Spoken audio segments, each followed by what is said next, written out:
Hello friends, welcome to Creative Medicine.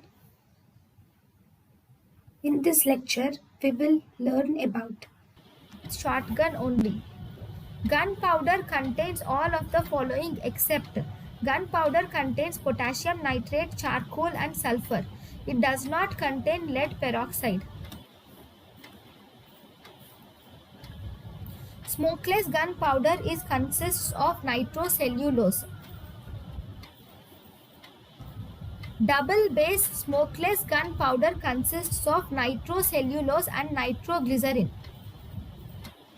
Whereas triple based gunpowder consists of nitrocellulose, nitroglycerin and nitroguanidine. Thank you and thank you for watching.